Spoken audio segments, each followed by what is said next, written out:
पंजाब किंग्सच्या संघाने बंगळुरूच्या मैदानात रंगलेल्या सामन्यात घरच्या मैदानात खेळणाऱ्या रॉयल चॅलेंजर्स बंगळुरूच्या संघाला पराभूत करत यंदाच्या हंगामातील 5व्या विजयाची नोंद केलीये।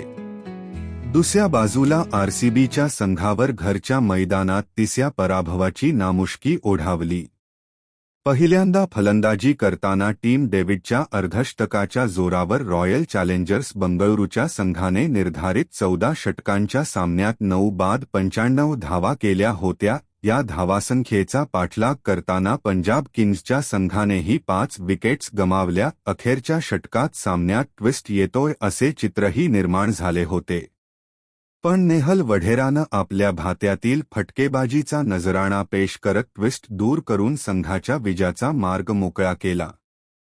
त्याने केलेल्या 19 चेंडीतील 3 चौकार आणि 3 षटकाराच्या मदतीने पंजाबच्या संघाने 13व्या षटकातील पहिल्याच चेंडूवर 5 विकेट राखून विजय नोंदवला।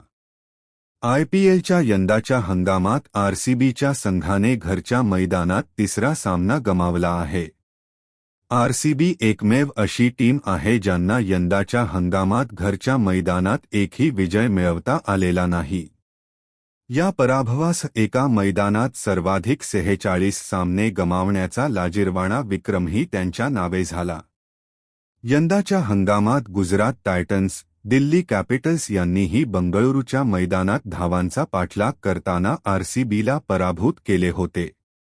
त्यात आता पंजाबनंही धावांचा यशस्वी पाठलाग करत बंगळुरूचे मैदान मारले आहे। पावसाच्या व्यत्ययामुळे बंगळुरूच्या मैदानातील सामना प्रत्येकी 14 ते 14 षटकांचा खेळवण्यात आला।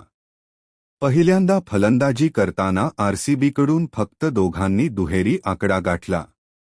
रजत पाटीदारनं 18 चेंडूत केलेल्या 23 धावांशिवाय टीम डेव्हिडनं 26 चेंडूत 5 चौकार आणि 3 षटकाराच्या मदतीने नाबाद अर्धशतकी खेळी केली।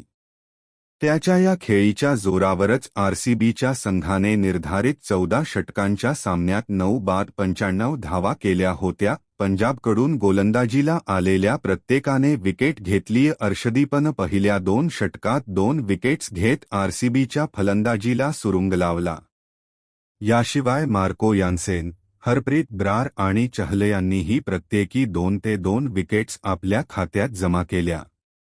झेवियर बार्टलेच्या खात्यातही 1 विकेट जमा झाली। व्हिडिओ आवडला असेल तर लाईक, शेअर आणि सबस्क्राईब करायला विसरू नका। नवीन अपडेट्ससाठी बेल आयकॉन दाबा। पाहिल्याबद्दल धन्यवाद।